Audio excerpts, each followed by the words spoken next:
list of AD carries. That's not going to be the same here though. Kha'Zix banned out by Alliance, and again, Alexic is a great Kha'Zix player. So Alliance are removing the champions they don't want to face off against, getting Alex onto a little bit more of a farming champion. He doesn't have these assassins. There's still Zed available, and we have seen Alex playing Zed in the past. We've even seen him on Fizz in the last split. It's if he wants to go an assassin route. But what I do like is it's forcing now Gambit to decide, do they ban Elise? Do they leave it open? Because there's a lot of powerful picks that are still up. Elise, Trundle, Thresh, Lulu, for example, and that's where Alliance are going. Yep, Lulu picked up straight away there for Alliance, and let's not forget Lulu, such versatility that she has right now. We've seen her in the support role, in the mid lane, in the top lane as well, so really a lot of versatility on that front. On the other side, we did see Caitlyn as a final ban, which makes me wonder if Tabs is thinking, you know what, I loved to play Vayne last year. I played Vayne amazingly well yesterday against Roccat.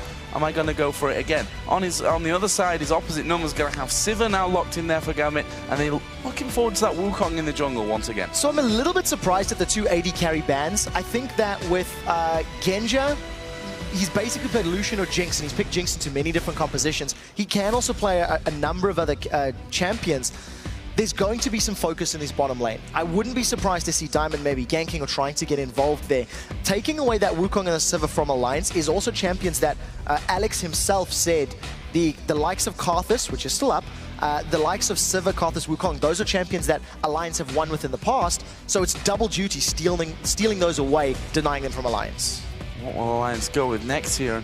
That Thresh, we mentioned it earlier on, Nif played only Thresh so far in this Super Week, all three of them being wins as well. Funnily enough, before that, he'd not won a game when he played Thresh. But we are going to see Thresh Draven locked in here for Tabs. And funnily enough, when the Draven got banned yesterday, we were thinking, wow, Draven really against Tabs? But these guys obviously know something that we hadn't spotted. Yeah, so from what happened after the games, and we were chatting to the players, Alliance was saying, actually, yes, we have been scrimming with Draven, we have been practicing it offline. So this will be the first time we're seeing it in Tabs' hands in the LCS. It is a very aggressive lane. If you can get some stacks of adoration, you want to farm early on. You ideally don't want to go for kills until you can really maximize that gold bonus that you get from Draven. So we'll see how quickly Tabs can, get that early gold stacking up in his favor. What will we see Gambit going for you there? Currently have Irelia, and Darian had a big smile on his face. It'd be interesting to see Darian actually pick that up and go against Wicked, but they've got Aatrox in there, which makes me think that Darian will be playing that there in the top lane, and indeed Genja will switch away to Annie as the support for Edward. Let's not forget Annie's performance. Edward's performance on Annie yesterday, where he had over 400 AP by the end of the game, and actually finished that one 6-2-9 against the Wolves. Yeah, just a few items. Had a Void Staff thrown in there. I think he picked up a Twin Shadows right as the game was ending as well. Really a lot of ability power. What I'm liking from Gambit's composition is they're going to run you down. There is so much mobility in the Wukong, the Aatrox, the Sivir, and when, Annie's going to have that speed buff from Sivir as well, there's going to be a lot of mobility in Gambit's team fighting. I almost expect Gambit to look for early fights as well because of the power of the Aatrox, the Wukong, and the Sivir in positions like the jungle or the Dragon Pit, for example. It's going to give them a very strong early advantage because of the power of that teamfight comp they already have. Seems like we're going to be seeing Irelia once again here for Wicked, and he actually said on Twitter earlier on today, headed to the studio, going to unpack Irelia once again and play her all day long, and looks like he's going to do that here against Gambit. So Irelia top lane, and then the jungler for Shook will be Lee Sin, a champion which he's provided some highlight moments on this week already. Yes, and I actually think everybody that's played Lee Sin in recent weeks has been phenomenal. Amazing was doing it 2 weeks ago. We've seen Diamond picking it up. We've seen Shook doing very well with it. Everybody's getting involved. The very interesting thing to me is that Elise has made it completely through this picks and bans. She has not been featured. She has not been played at all, and it doesn't even look like she's a consideration. What are they going to go with for the mid lane? Up against Lulu for Froggen. What will Alexic have? And it's going to be Kayle, actually, switching through a few of them, but Kayle will be picked up here for Alexic. Obviously, Kayle been played a little bit less here. The last time, actually, that Gambit played that Kayle was against SK Gaming, where they ended up losing, but Alexic had a good performance. Like, we know how strong he can be on Kayle. Yeah, so this is Kayle after the changes. We have seen Kautard with her in the mid lane. We've seen Enrated playing her in the support role, and I believe this is only the third Kayle since the nerfs to her Q. The one thing that it is very interesting about the lock-in now is there's still a movement speed increase on her heel. So you've got all of this mobility on the side of Gambit. They quite literally want to run circles around Alliance. Over on the other side of Alliance, you've also got a fair amount of mobility. Draven can move and get a speed buff. Lee Sin and Lulu have got movement speed increases. What this tells you is these team fights are going to be very drawn out, and unless somebody gets very caught out and instantly blown up, they could drag on for a while. Both teams running around trying to position and get damage on the right targets. Well, we're just about to get this one underway, so let's check the votes that you've been voting for over on LOLesports.com. It looks like 73% of you have gone with Gambit to win this game. For me, more toward 50-50 is where I'd put mine. I think so too. This is a very difficult game to call. Alliance have been performing very well in Super Week. If they win this game, they go 4-0. If they win this game, they've been undefeated, and they have played flawlessly. I think if you go back to their 3 previous games, they weren't flashy necessarily. Yeah. They played it slow, they played it patiently, they played the objectives, and they got all 3 wins. It's almost as if they watched the Copenhagen Wolves and said, what are they doing right? Because we need a little bit of that, and it has been safety, playing very, very safe, not overextending, not taking any big risks around those objectives, and simply pushing the game through for the win. But we are going to get into game then. It will be Alliance versus Gambit to kick off our final day of Super Week. An epic Super Week it's been as well.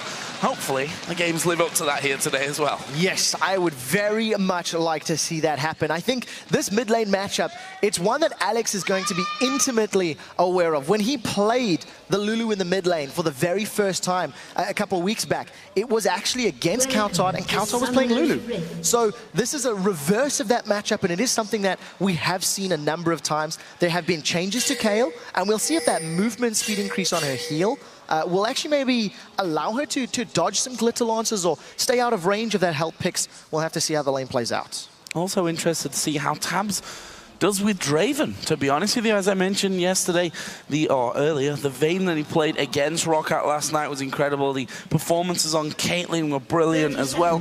He's got to bring that similar kind of level here to this Alliance team because he's been a big part of their victories so far this week. Yeah, there is the very big growth potential of that passive from Draven. You know, if he manages to get some adoration stacks built up and gets a couple 100 gold early on, that's where he can get like an early spike in damage over that of Sivir. If you look at both of these lanes, you've got a lot of similarity in them. Both of the top laners want to build damage. They want to be really disrupting the backline. Both of the junglers throw themselves into the enemy team. Both of these mid laners have got a save someone's life button, you know, wild growth on one side, intervention on the other. And it really is going to come down to whichever team can use their mobility and their CC more effectively sooner. Because at this point in time, everybody can move and save one another. So I'm expecting some very dramatic team fights. Looking at the start positions of the junglers, it seems like both of them will be kicking off their paths, taking their own blue buffs. Diamond actually not getting any help. Shook did have a helping hand from Wicked on their top side of the map, though. Now in this bottom lane, early first bit of damage actually coming out from Genja and Edward on towards Nif. But again, bit of a race to level 2 to see if anything happens down there. Yeah, and I think in terms of this lane matchup, the Draven Thresh into Sivir Annie, it's actually not a combo we see often. Nif going early on Edward. Yeah, that's a lot of damage actually onto Edward. And again, they weren't feeling confident enough to go all in on that one. Genja completely ignored on the top side, and he was just doing damage that entire time. So first wave goes down. We can see that both of them trying to get in towards that level 2 area first of all. These supports making sure that they add their own little bit of damage into this one. Are they going to hit level 2? Nif's gone off to the side. He does hit level 2. Will the hook come out from him? Not just yet. Yeah, now the one thing that is good about Genja being on Sivir is he's going to be able to block at least the Flay or the Death Sentence. He needs to time his spell shield effectively to prevent being completely locked down. But on the side of Alliance, because they've got multiple forms of CC, you can use the stand aside, the Flay, and then the Death Sentence. One of those can pop the spell shield. You can lock Genja down. Whenever we see these Dravens, you sort of assume Draven is a bit of a lane bully, a bit of a, you know, early game aggressive AD carry. But I actually feel like because you want to get those passive stacks building up, you tend to see Dravens farming for a while until they maybe get a couple levels, and then looking to go aggressive, then looking to, you know, get in your faces with those spinning axes. They're going to look to try and shut down Alexic early in this one. There is the slow coming in, flash use, and Chuck's going to flash in there. They're going for this one, and they get it as well. Perfectly orchestrated gang onto the mid lane, but at the top lane now, Wicked's going to come under pressure as Diamond moves in. Who's tanking up the turret? That will be Darian. He's got his Bloodwell to fall back on if things don't go right for him. It will get popped, but they take down Wicked. A kill in the mid and a kill in the top lane. So trading 1 for 1. We talked about how this game could get explosive early, and that was a very good play. First of all, Shook landed everything he needed to onto Alex. They did need to burn their flashes to secure the kill, but definitely worth it when you can give Froggen a bit of an early advantage on that Lulu. Up in the top lane, I think that was a fairly straightforward dive. Making use of Darian's Bloodwell passive, just diving. As soon as he gets taken up by the turret, it resets the turret aggro to the minions, and Gambit get out unscathed. Which has left the duos in the bot lane probably wondering what's going on. They've been fairly quiet up until now. If you look at the early CS, Tabs doing a great job of that one. About to hit the 30 mark, Genja only just passing 20. Now, I want to see if Gambit continue to repeat those ganks in the top lane. When we've seen Wicked on Irelia last year and, you know, playing for the old CLG EU lineup, teams would quite legitimately gank and camp top lane often. Keeping Wicked down or keeping Froggen down was one of the differences, or one of the ways to beat the team. If you can put Wicked a little bit on tilt on a champion that he's very comfortable with, you know, maybe make him question some of his engages, it could be a very smart way for Gambit to extend the control that they could gain. Yeah, it's funny you should mention that, because the time when that was something done almost every game for the opponents of CLG EU was the time where Wicked was still playing Irelia. Back onto that champion now, of course, as we see Diamond trying to be sneaky coming through the river here. Will be spotted by a ward, so Alliance aware of Wukong and simply walk back away. Diamond going to do exactly the same, realizing he's been seen. It's quite nice to see Diamond actually ganking quite early on that Wukong. Generally, you tend to see the Wukongs like farm to level 6 as quickly as possible, in a similar vein to like a Vi. Get the ultimate, get the knock-up, and then chain together the ganks and the kills.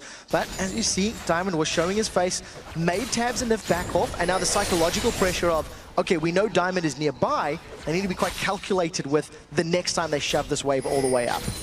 Bottom lane may see a little bit more action. We saw yesterday how effective Lee Sin with Thresher's Lantern can really be. Coming from seemingly out of nowhere to join in those lanes and make his presence felt. And, well, if you can kick him into a hook as well, that always helps. Definitely does. Was one of those big plays. I think with Shook having... I actually think Shook's probably got a lot of confidence from this week's games. He's played very well. He's pulled out some champions that we haven't seen him play in recent weeks. You know, pulled out the Lee Sin, hadn't played it in a couple of games. But he's doing very well on them. He got the first blood already this match. And it is something that Shook does fairly effectively, helping his team secure that first blood. The question is, where does he go from there? Because now he's just gone back to the jungle, farming himself up. He also went for the Madrons yesterday, and they've taken a lot of poke. Yeah, I don't know. Lose about half of his health. Actually, Draven had already backed away. Tabs was already recalling off home to spend that little advantage that he's got, and it's going to gift him a BF sword coming back into lane. We can see that Genja got his second Doran's Blade and a long sword as well. We'll see if he goes for a very Genja-esque build with 3 Doran's Blades by the end of it. It is a possibility, and I think with Genja falling a little bit behind early on, he's down on CS, they've been pushed against their wave, and Tabs and Nif have asserted some control in that lane. I think it could help, but unfortunately, the big attack damage disparity between those two AD carries will start to show. I actually think now is the time where Tabs and Nif can start trying to look for more kills. You know, every time we've been seeing that lane, it's just really been poking more about controlling the wave and where it was in the lane, as opposed to trying to secure kills for yourself. Now mid lane, where Froggen did manage to secure that kill earlier on with the hands, or with the help of Shook in with him. Now got that chalice on top of his Doran's ring. Alexic having to go for a second Doran's item to compensate for what happened earlier on. And we can see that Shook moving up in towards the Gambit jungle, but Gambit have got vision of him. He's gone over a ward. Yeah, now we do see immediately Darian is responding to this. Diamond does have Cyclone as well. Shook should be able to get out though. Yeah, you can imagine so. He's going to actually have Froggen coming to help him, but in the bottom lane, Nif gonna take down Edward, and there is the aggression that you were talking about after after the BF sword pickup. It is exactly what you do with Dravens. You farm up that adoration, you work yourself in there, and then you go for a kill. Unfortunately, it was Nif that got the kill credit. So it means that Tabs doesn't get that bonus gold right now, but nevertheless, the moment they got that attack damage, Alliance go aggressive, they grab a kill, they're going to look to do that again, and probably try to focus Edward more. He doesn't have a spell shield, he doesn't have flash anymore, and it may even be easier to grab him as long as you can land some crowd control. Not really got a lot to work with that one, and the kill going over to Nif. We've seen this week actually the support's picking up a lot of kills. See that one again down in the bottom lane and see exactly how Edward went down. So that was actually Edward and Genja starting the fight on Nif. You've seen that Tabs was in the river as that one started out. Tabs was just placing a ward down, and he immediately just put that adrenaline rush down, got a nice movement speed, and made it into lane quickly enough. I think a little bit of bravado from Edward, maybe, didn't need to go in for that poke. I think the outcome kind of tells us yes. Yeah. Didn't really need to go in for that one. In this top lane, we saw Darian's Bloodwell popped early on. Does have that backhand. Yeah, they're going to try and dive Wicked once again for this one, aren't they? Aren't we going to see the knockup coming in? Slow's already down. Cyclone comes in as well. Darian will jump away to the back, comes out of turret range, and that was even cleaner than the first one. They didn't use their flashes. There was just ultimates used, and that was it. Alliance, however, realized the dragon is available. So Gambit are going to secure the first tower of the game, and Alliance will grab the first dragon. I think that's a trade that Gambit will be happy with. If you think back to all of their discussions and chats, they said dragon respawns, tower does not. That is very, very true. Wicked actually going to be teleported in to this top lane, and I tell you what, they might actually be able to take him again. Wicked goes aggressive, gets knocked up, he's going to have to flash away. Darian's Bloodwell is going to get popped. They're surely going to go back in on top of him. Tanking up the turret, here is Diamond. They go low. Wicked gets the one kill, but he dies again. 1 for 1, giving another kill to Darian and expending teleport. Now Froggen may be able to even this one up. He should get Darian.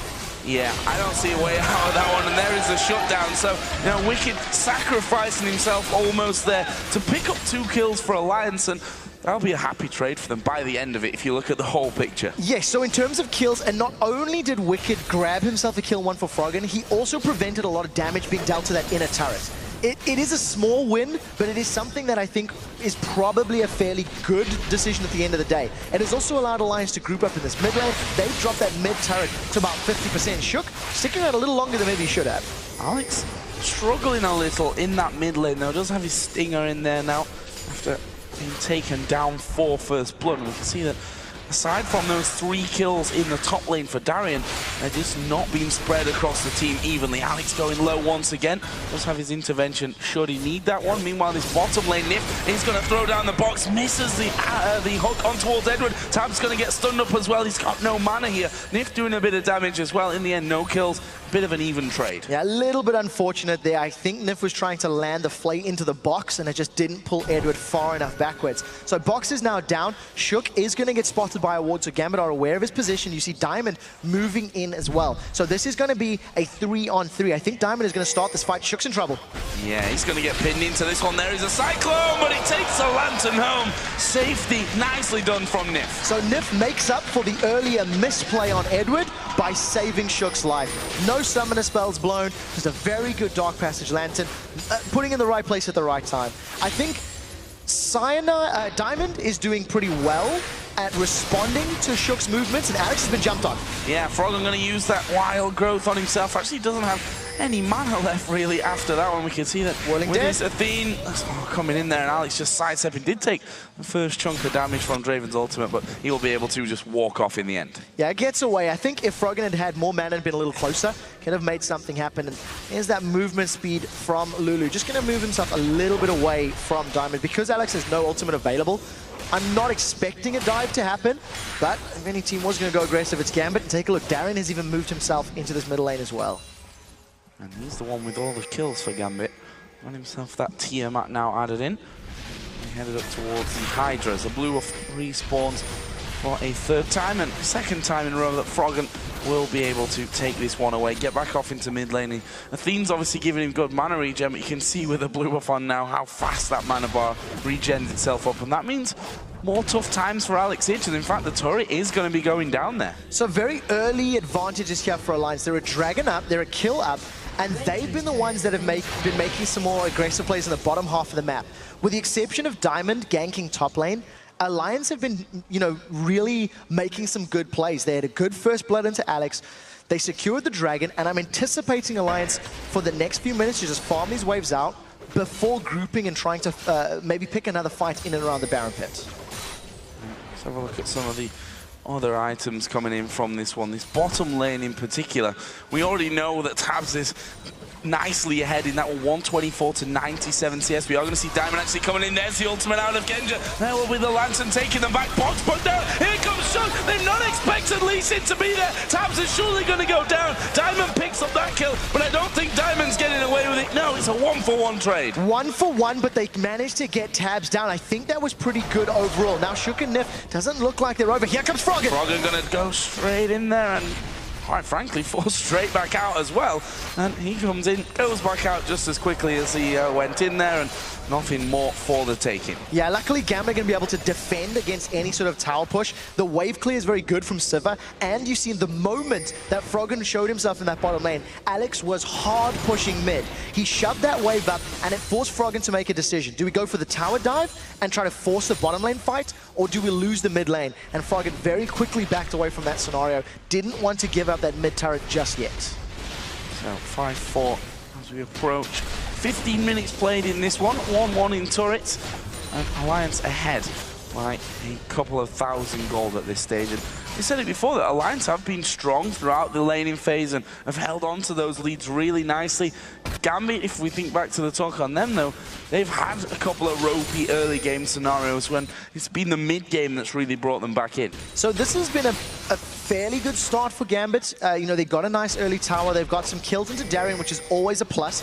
A player who is a little swingy in what he delivers in-game. And I think for Gambit, if they can get some good team fights with Genja's ultimate, oh, Death Sentence doesn't connect, that's when they're going to do well. If you think back to that previous bottom lane fight, the On the Hunt from Sivir made Diamond's Cyclone so easy to get in there. And Alliance need to be well aware of the strengths and the timing of those ultimates because they can't afford to get multiple knockups on their side.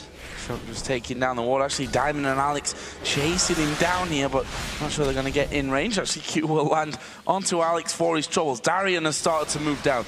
You can tell that that Dragon just about to spawn in there. Both teams starting to get themselves ready. Wicked has got his Trinity Force now. Has that teleport off cooldown as well, so he'll be able to join should needs be. Alliance are a little bit split up now. Froggen is alone coming in from the top. There are 3 members coming in from the bottom. We need to see if the teleport's going to start to channel. It is right in the middle. Going right in the middle of them. Darien in the Dragon Pit, and there is Tibbers coming down. They're actually focusing Nif, and they've done a good job of killing him off early as well. That's a 1-for-0. Diamond went low, but he got away from everything. Our Alliance going to keep chasing. Q lands from Shook. They are going to keep chasing. They kick Darien back. He's got his Bloodwell still available though, and that means a kill onto Shook. That was awkwardly coordinated. They thought they had more power than they did there. Yeah, I completely agree. Shook just bit off a little more than he could chew. Instantly got blown up when he went in to kick somebody back. Now Gambit are still sticking around. We'll see if they're going to challenge for this Dragon. It does look like they want to. They have expended a lot of their ultimates. Alex is coming from the top and Froggen is just playing the zone game. This could get a lot more dramatic. Actually, Alliance start to back away from Dragon here. Too worried to get involved and really fight for that one. And actually, only Wicked is stood in the front side. Nif going to come back in. Of course, he was blown up in that last fight very early on, so Alliance might want to keep going for this one. They at least need to have vision control, and they have to deal with Darien down on this bottom side. Yeah, I feel like Alliance maybe misplayed that Dragon fight. They are going to catch Darien just a little bit here, and Edward is close by. Wicked actually flashing in there for that one. That is some aggressive stuff. Darien goes low, but he flashes away. The ultimate not landing. Darien going to be able to walk out, use his flash, took Wicked's flash there with him though. Yeah, now, right, as it stands, Alliance have got more numbers in the Dragon Pit, so they should have complete control of this one. Gambit are not going to be able to challenge. Even though Alliance gave up a bunch of kills, they have secured the Dragon. So 1 Dragon for 2 kills and the assists. It's going to get fairly close in terms of actual gold, and you can see it's still 1,500 difference. But Alliance cannot afford to, you know, go for those pincer movements again unless they're 100% accurate. They caught Alex on a good death sentence. That was how Nif started it off. And in theory, having a 2-3 pincer move is not bad because you minimize the knockup power of that Wukong.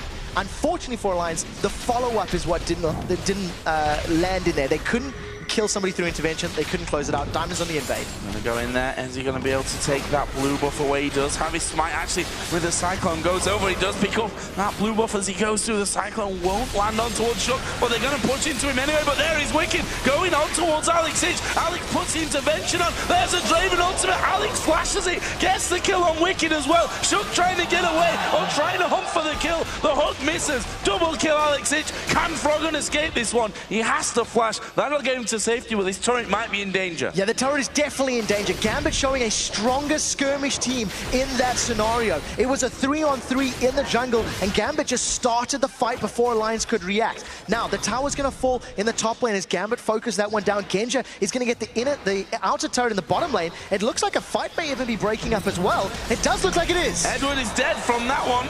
And in the end, Alliance picking up a really nice kill. Genja will back away. They got the turret though there, but just sticking around a little bit too long. So Gambit now with his last few plays, they've got blue buff together. They got the inner turret in the top lane, the outer turret in the bottom lane. They now have a small gold lead. They've even got the outer turret in the mid lane down. This is a big swing in control. Darren's going to die. Yes, he is. Froggen gets that one actually. And that is another one back to them. So we talk about these nice skirmishes that Gambit have put down there, but if they keep getting caught out like that, that's certainly not going to help their cause. If you look at the goal, it's bang even now. And I think part of the reason that Gambit are getting away with this is they're not hesitating. They went in for the invade, and the moment Shook was available, Darien didn't hesitate on that Cyclone. Alliance not trying to find a similar play themselves. They're not going to catch Genja. Wow, that was close. The hook coming in, and we did see the spell shield used early on to stop Shook being able to chase him on through. That could have been a death. Meanwhile, Wicked having to go on this top turret. Will Diamond feel like he's stronger than him right now? He certainly looks like he will. He's going to dive in there on top of him. There is a Cyclone used. Wicked is going to tank up one more turret hit. Tries to dash away. Does get the stun down there onto Diamond. There's no one really in the immediate area to close it down. Wicked can back off. So very well played by Diamond. That is a jungler with 78 CS actually winning out that 1v1. He was able to clear the minion wave and get the turret to also help him put some damage down onto Wicked, but a very good defensive play from Gambit. Thanks to the tower that Alliance secured a moment or two ago, they actually have advantage. Now, this is a quick replay of the fight that started in the bottom lane. And it just looks like Edward gets caught out. Very good damage from Genja. And unfortunately for Edward, eating the flay, being in the box, and a death sentence just means up. He gets sentenced to death. I didn't actually see what the bonus gold was on tabs. 516 he got for securing that kill. Certainly a nice little pickup for him. And if you look at his items, that Bloodthirster, of course, from earlier on, he's now working his way slowly but surely in towards Trinity Force. Phage and Zeal already part of his kit there. Genja on the other side only got that Zeal on top of his Bloodthirster. So in this last couple of minutes, the Lichbane has been picked up on the side of Froggen. He's had it for about 2 or 3 minutes, and it's one of the key components. Oh, Diamond could get hooked. Good flash. Saw that one come in and just flashed straight over the top of it. But I don't know about killing a ward. He might have to back away from that. He did have the backup of Alex Hitch coming in as well. This could turn into all-out war over that ward. It definitely could. And because Alliance, as I said, they've got that Lichbane on Froggen, he's had it for a few minutes. It's one of the key components that turns Lulu from being utility in this very early game to actually having some good damage now. The hit from Glitterlance, which you can get a couple off when you land that health picks, and the proc from the Lichbane is very, very effective. And we need to see if Froggen can find targets to hit, because if he doesn't, it's not going to be helping them gain control of the game. Well, one part of this game that surely is to guarantee his action is in about 1.5 minutes when Dragon comes up once again. Last time around we did see a messy fight, I think is the right term to use for what happened down there on its last spawn. Darien, in the meantime, is pushing out this top lane, but he's going to have to start slowly working his way down there. Part of the reason there was that focus on the wards in and around Gambit's jungle is because Dragon is so close by. You see Wicked has backed off, he's picked himself up that Warden's mail, spent some of the money. The rest of Alliance are congregating in the river and this bottom half, trying to get as much vision and as much control. They're pushing the wave up towards Gambit, so in order for Gambit to make it to the Dragon, they have to walk through all of the vision that Alliance have, and it allows Alliance to make those engages a little bit more on their terms. Still 1 minute to go. Thresh is now backed off, got himself those boots of mobility, and we'll see if they can actually group up for this objective.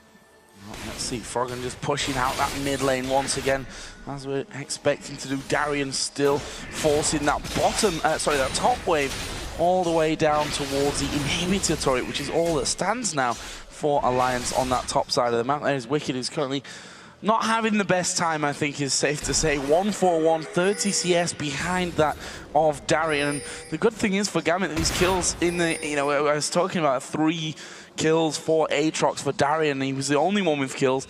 In these last few minutes, they've started to spread out a little bit more. You've got Alex with a few kills in there now. You've got Diamond with some kills that allowed him to get that Sunfire Cape done. But with 10 seconds to go before Dragon, it's surely all about it. But Gambit are, quite frankly, nowhere near. They're not, but neither was Froggen. You can see with Shook being in the mid lane, they're sort of aware. Diamond, if he gets hooked, he's in trouble. He does get hooked. Can Tabs actually have the damage here to finish him off? No, simple decoy for Diamond will get him out of there. Wicked is going to take this top turret. That's going to give him time to actually get through. The ward timing out in the brush. There's a fresh one put down. So that's Wicked's entry point into this fight. He's just going to keep pushing that top wave out whilst Alliance are delaying this Dragon for Gambit. He's coming in from the side, and this is going to be scary. Dragon's going to go. Dragon going low, stolen away by Shook. He tries to get away. Diamond in the middle, and actually Tabs there in a little bit of trouble in terms of his positioning. Wicked was over on the other side as well. Uses flash. Now that he goes into the middle, Wild Growth will knock everyone up. Cyclone's going off as well. Alex got the intervention on himself. He has to flash away. Shook's going to fall down. Alex Itch now on a rampage. Will he be able to clean up? He's absolutely hammering Nif. He goes down as well. Darien will be able to chase Tabs over the wall. Gets knocked to the side. Bit off a little bit more than he can chew, but he has that Bloodwell, and that will bring him back to life. 2-for-1 Alliance also managed to secure the Dragon, even though Shook went down fairly early on in that fight. Because he stole the Dragon, it means net gain for Alliance. They come out a little bit further ahead in terms of overall gold. The fight, as we talked about, was incredibly long and drawn out. The mobility of the teams meant that they couldn't stick to the targets they wanted to. This is going to be a replay, and the thing that you want to be looking at is, first of all, Shook going in for the steal, and Wicked trying to make an impact on the side. He actually holds 3 members of Alliance back. Diamond even comes back for him, and look at this. Both top laners holding their opponent's team in place. Darien has 4 members of Alliance on him. Now, Shook is hanging around on the side of the fight. They're about to re-engage in just a moment or two, and this is a brilliant Wild Growth. 1, 2, 3, 5-man knockup. 5-man knockup, but because Gambit are so tightly knit, the sustain that's coming down from Aatrox and the intervention of Alex, unfortunately, they couldn't actually get more kills. Decent knockback from Shook, but again, just very drawn out, very chaotic. The summary, Alliance couldn't stick to a single target long enough to kill them. And while we're in that replay, actually, Froggen was in the Gambit jungle. We saw him walking over a wood just as we started off the replay. He went down, was shut down, in fact, from that one. Alex Itch now starts 6-1-1 as Gambit start off Baron. They're going to pull out. Tabs is into trouble here, but he actually will take the Lantern off to the side. Gambit turn back around. Will they go for Baron again? There was no hesitation from Gambit. I don't think they want to, because they used On the Hunt and they used Cyclone. They want both of those available if a fight were to break out. So smart play in my mind for Gambit to back away. Alliance once again having their lives saved by Nif being in the right place and having a good Lantern to save his teammates. Less than 1,000 gold separating this team, but I have to fear for Alliance here a little bit. Look at Alex Itch on Kayle, 6-1-1. And although Kayle has had some changes, got a little bit less damage by now with that Q, that is still a very, very scary Kayle. Yes, very much so. And if given some time in these team fights as we're expecting them to go, a couple more of those Righteous Fury auto attacks from her E is going to melt the HP of Alliance. If you look at Alliance's team comp, Lulu's short range, Draven's short range, Lee Scenario want to be in your face. So you're going to be hitting multiple targets with Kayle's E, which is just going to amplify the damage that he can put down. And this is part of the reason why I think it's working in this composition. When you see Alex heal himself, he gets that big burst of speed. He can put that burst of speed in conjunction with On the Hunt from Sivir, throw it on Wukong or Aatrox, and then he can just run amok in Alliance, which is what we've seen both Dragon fights. And considering we're going to have the talisman in there for them as well, on top of that, the entire team will be able to follow up. Froggen here being a little bit more cautious than early on when he did get shut down, invading Gambit's jungle. Just sticking back there as it's Nif that goes out and puts a couple of wards around Baron. They know that against a team that's as decisive as Gambit, you've got to keep vision of Baron because they will take it away from you. Yeah, I think for Gambit's composition, now that they've got a bunch of items and I've seen a little bit more how they're actually playing the fights, I feel like the additional mobility that they have is going to give them the tools to win these team fights. They've also got pretty strong split pushes. Aatrox with that Ravenous Hydra, or even if Alex wants to go try, push a side lane with Kayle. He's got mobility, he's got a slow, he's got the intervention to save him. So we'll see if Gambit want to play the lanes, or if we're just going to see another dragon fight being the determining factor, because in this game, it's really only been about those dragon fights where we've seen very big engages of both teams. Wicked again pushing out top lane, got his rando in zone, and now as does Darien. Darien also building up a little bit of magic resist here as Wicked gonna come out. Froggen is waiting inside of the bush. Will Darien be lured into this one? Yeah, Diamond is very close by. He's got Flash and Cyclone available. Diamond is now gonna jump onto Wicked. Wicked's the target. Wicked is the target. Here comes Diamond from the side. Darien down to half HP. We can see that Froggen has already started to back away. The rest of Alliance are actually coming up towards his top lane, but there's gonna be no kills there. That was actually quite smart. As Alliance were backing away, if Diamond and Darien had gone deeper and actually tried to get the knockups, the rest of Alliance were going to respond very, very quickly. I think the vision from Gambit also allowed Gambit to back away. So a little bit of hesitant there. We did see the Massacre being used by Darien just to get some additional lifesteal back, but it is a fairly short cooldown. It should be up by the time we start this next dragon fight. Froggen once again looking to see if they can catch out Darien, but he's playing a similar game of his own, actually just waiting on that side brush to see if anyone joins Wicked towards this top lane. In the end, it looks like both Wicked and Froggen are going to be recalling. Darien's going to get himself another wave of farm, quickly cleared out with that Ravenous Hydra. Yeah, he's going to be able to make his way down towards the Dragon Pits. 30 seconds till it's up. We have 2 Randian's Omens on the side of Alliance to reduce the movement speed that Gambit have on their side. I wouldn't be surprised to see Diamond grabbing himself one in the not too distant future as well, because both of these teams are going to thrive on mobility. The one thing that Alliance really needs to do is use Shook's kick to kill somebody without losing Shook. Every time we've seen Shook diving in to pull off one of those, Dragon's Rage kicks backwards, he goes down. They got, 1 kill onto Genja, but it hasn't been teamfight changing. It hasn't been game changing just yet. You can see Dragon now live. Gambit on their side of the river.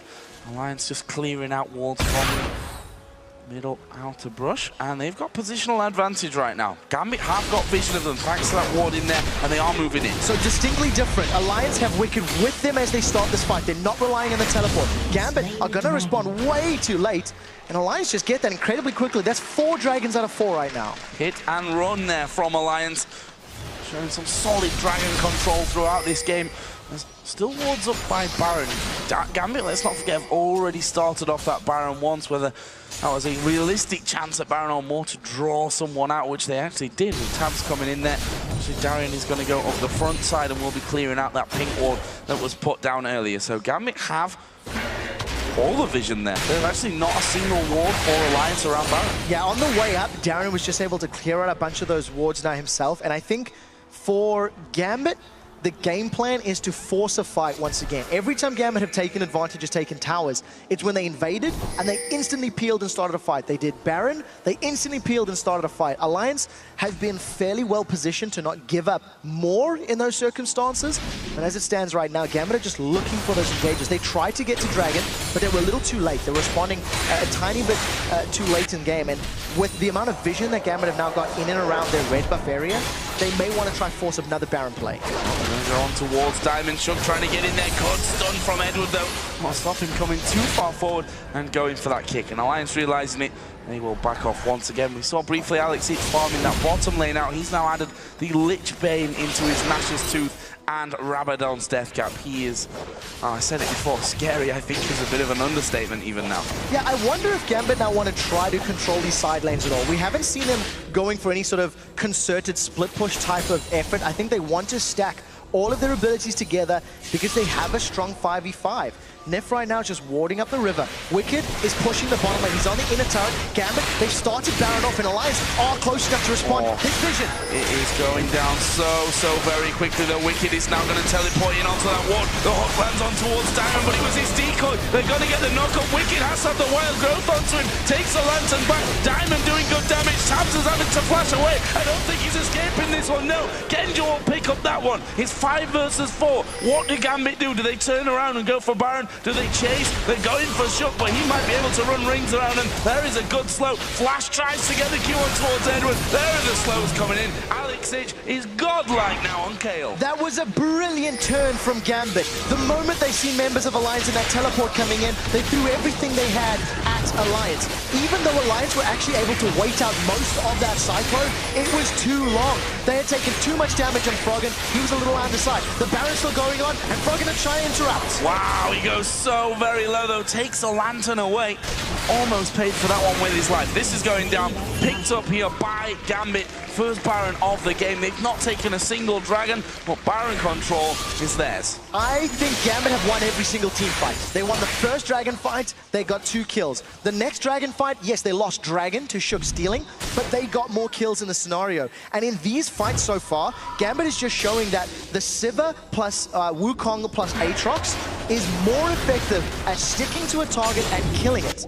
Alliance have a lot of tools that they can do similar things with, but unfortunately, when they stick to a target, the intervention is doing wonders. It's saving Gambit's team members, and Alliance are not getting the kills they need to win those team fights. Looking like Alliance's good run of form here in Super Week may well be coming to an end. I don't want to count us out too early here, because if we look at the goal, just 2,000 is what separates them. We've seen though that Alex Ich in these fights is just such a big factor. 7-1-2 now. I checked his goal a couple of moments ago. He's actually gone back home, so he's going to be coming back into lane with even more power to add into those team fights, and his splash damage just destroying them if they group up. Yeah, and I think if you look at the comps, and part of the reason that Gambit are able to destroy Alliance right now is because of the number of damage threats on the side of Gambit. You do have a lot of damage. Oh, they've jumped in on Diamond. Yeah, but it's not the real Diamond, it's a decoy. Edward is going to get slowed here and stunned up, but can they finish him off? Good ultimate out of tabs on Draven, but just not enough damage to finish off Edward. And if they can't single out one target like that, how are they going to get any more? Yeah, and very good use of that talisman. As soon as Gambit realized something was up, Edward throws down the Talisman of Ascension, and Gambit managed to peel away. Wicked does have his Guardian Angel, so he's feeling a little bit more confident getting stuck in there in these team fights, but they need to get a priority target. Doesn't land the hook. No hook, no luck for Alliance. Can't push on through that one. We've got Froggen on the bottom side. Actually needs to be a little bit careful here. He's going to face up with Diamond, actually get some decent damage down onto him, but Diamond able to walk away, and he's going to regen that up all very quickly with that Baron buff on him. Alex Ich, by the way, with that cash I was talking about earlier, picked up a Void Staff, so yeah, beast. Yeah, his damage is very good. With his current build, you actually seen he almost one-shotted Froggen in that previous Baron fight, and it's one of those situations where even though the Q is a little bit nerfed, Alex Ich and Kale has got enough items to balance up for it, and the power has been moved. Now, if Gambit want to start a team fight, they could go for another Darien Tower dive, use that Bloodwell to regen, and that's pretty good poke. Alliance are clearing this wave fairly well, but outside of that Glitzer Lance, they don't have the largest amount of wave clear. So there, Lesion's Q landing. Darien actually does take even more. There's a hook landing onto him. They're going to try and finish him, but intervention is used. Well, I think wisely there, Gambit deciding to run away. Yeah, smart decision. It's not over yet. Alliance wants more. Well, Wicked moving forward. There's the ultimate hour of Draven. It does catch them, but not enough damage to get the kill. Alliance still chasing a little bit from this one. Actually, Gambit just got to back off towards the Dragon, but I think Alliance might want to fight for this. So Cyclone is still available. If Alliance come in grouped up, Diamond can interrupt. It's gone too quickly. Too slow, but there are the talismans for both teams popped, and they kind of run around in circles and end off going in different directions. They need to be careful here, Alliance, that Gambit don't just head down this mid lane, though. They've all backed off and are recalling. They might be too slow to defend this inner tower. Yeah, in that situation, you've seen as Gambit were peeling away, Diamond was just sitting on the front line. He could get a multi-man knockup. Now, because of the damage they've got, that tower is melted like a hot knife through butter. Gambit give themselves a 4,000 gold lead. They got the previous dragon. They're stealing jungle camps on the way out as well. And it's I mean, we get to praise Gambit quite often, but one thing that they do, for me, better than possibly every team in the LCS, that when they have a lead, they're so decisive about how they finish off games, how they push down objectives afterwards. Okay, they've got the Baron here, and they've managed to take that inner turret now in the middle lane. It limits Alliance completely. They can't really afford to head out into their own jungle without having full vision control. We can see on the top side they're only a couple of wards down. They're basically flying blind on the bottom side. Yeah, and I think this is the best performance that we've seen from Gambit all week long. It is very controlled and it's very coordinated, even though Gambit have been very, very aggressive. The moment there is even the hint of a fight, Gambit have thrown everything they have at Alliance. It's worked in their favor. They were a little bit behind in gold for the first 25-30 minutes of the game, and thanks to this controlled, coordinated aggression, I think is the best way to put it, they've managed to come out on top. And like we said, because there's so many damage threats, because you've got Wukong in there with his Cyclone being an interruption, Aatrox that deals damage, Sivir that deals damage, Kayle that deals damage, Alliance haven't been able to prioritize somebody. They killed Genja in their first Dragon fight. It didn't matter, because the rest of Gambit were able to clean up and get themselves 2 kills. Just want to run through the items picked up by Gambit actually in the last couple of minutes. Mikael's Crucible for Edward on Annie, Guardian Angel for Darian, Infinity Edge for Genja, Randuin's Omen complete by Diamond. That's some big items coming in there. I'm not sure that Alliance are going to be able to stand up to the pressure. They've already been losing team fights coming into this point of the game. Yeah, as it stands, Gambit has got all the tools that they need to maintain control of this game. They were playing from behind a tiny bit earlier, and they were making their compositional advantages work in their favor. Now that they got the item advantages as well, and we've seen them tower dive, I almost feel like Gambit may try to pull Alliance towards them for Baron before forcing an inhibitor fight, and it does look like that's the decision-making. All of Gambit are grouping up around Baron. I'd like to see them putting down some more wards and pulling Alliance towards them, then just instantly once again peeling, using that movement speed from Kayle and Sivir to jump on Alliance's head and win a team fight. They've caught Diamond! Oh, they've caught Diamond, but he's going to knock a couple of them up there. I don't think he's escaping, though. Good pick here from Alliance. What does that lead into, though? 40 seconds until the Baron actually comes up. What a 55-second respawn timer there on Diamond, so he's not going to be around when that Baron comes up. This could be the chance for Alliance. Alliance need to make this count. You can see they're trying to get as much vision around the Baron pit as possible. Gambit maybe a little over-greedy there. Diamond gets caught out by Alliance as they actually turn the aggression on. You see the Talisman of Ascension was used. Tabs has built himself up 1,200 bonus gold from his passive and securing those 3 kills, and Alliance making it very clear. They want this Baron. You can see Wicked is split pushing on the inner turret. Either way, it's going to give Alliance an advantage. 6 seconds until that one comes up. Genja is joined by Darian and Edward on the backside of that pit. Wards put down. Guardian Angel and Bloodwell. Even though Gambit are less on numbers, they have more lives to play with. We'll see if the fight breaks out. Get that GA on Shook is now complete as well. The Baron going to get started. Wicked, yeah, Wicked is teleporting in towards the backside of it. Baron is going to be pretty low by now. In fact, he's falling a lot faster than I expected. He could be taken down. He will. They flash in, go for it. There's a blade coming across, but Shook will secure Baron number 2 here over for Alliance. That was a little bit half-hearted. Gambit didn't really go in for the fight at all. And Alex was chasing down Wicked, preventing him getting to the rest of the Gambit team. So Alliance got the inner turret and the Baron, and now they have arrested control of the game. 1-on-1 as far as Barons are concerned. And with Alliance having that advantage of the Baron buff, it may be what they need to help win these team fights, because truthfully, until this point, it has been more about Gambit.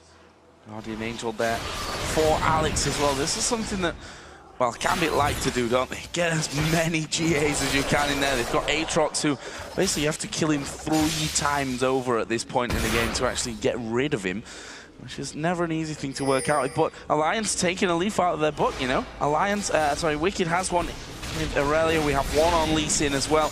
Guessing we're going to see a couple more appearing before the end of this game, because right now Alliance have just taken that power swing. We'll see what they can do with it. Yeah, Froggen's also got his hands onto that Void Staff as well. So now all of that damage is just going to be amplified, getting through all of the magic resistance that's sitting on Gambit's side. We talked about how these fights are already going to be prolonged and drawn up thanks to the mobility and the saves that these teams have. Thanks to these GAs, it's going to get even further extended. Shook being a little overextended there, but they got the Talisman. They got it down, so that's a small win.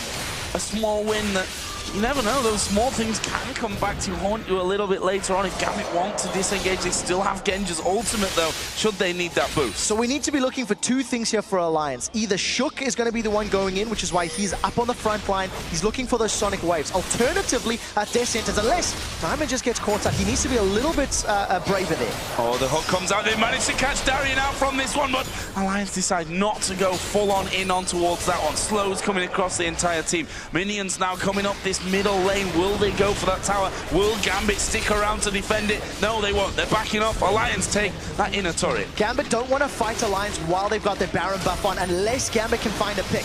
Once again, oh, they've caught Edward. They've caught Edward, but again, not falling through, but the Draven damage is just too much. Tap picks up that one with his ultimate. That leaves them now 5 on 4. They're surely just going to bully themselves in on towards this inhibitor turret. That goes down. The inhibitor's going to fall as well, and would you believe it, the first inhibitor of the game goes to Alliance. This is a phenomenal turnaround for Alliance. They've been even on gold. They've been losing team fights. They're not done yet. Look at the damage on Darien. Alliance are now going to try focus down the bottom lane inhibitor turrets. The hook doesn't quite land, but Tabs is off for the side again, doing some good damage. Genja going pretty low. There's the intervention used. Darien is low. Diamond is low. Gambit are falling like flies. The box is down. And Darien, I'm not sure he's going to be able to escape. He does jump. He's got his GA now, of course, which is going to keep him alive longer. Flay comes in. 3 men are dead for Gambit. The second inning goes down. Alliance are going to look to win the game right here. The first Nexus turret is falling. That's going to go down without a problem. Only Genja and Alex are really able to stop this one. They can't stop it. Alliance turn around the game. Go 4-0 in Super Week. What a win! Absolutely incredible performance from Alliance. They were losing team fights for so long, but they found a pick, they found a Baron, and they were the ones that wrapped it up. From getting that Baron to winning the game was less than 2 minutes from the time it happened. They dove onto Gambit, were not afraid. They go 0-4 in their first showing in the LCS. Week 8 Super Week, they go 4-0. Brilliant performance. Absolutely incredible, and we kind of wish that we were going to have a follow-on of great games that we've had in these last 2 days, and that was a great way to start off the day. I'm not sure I'm actually going to survive until Game 3 if they continue to be this good, but what a performance. We talked about Gambit. They took that first Baron. They didn't have any dragon control. That's something that Alliance did so well.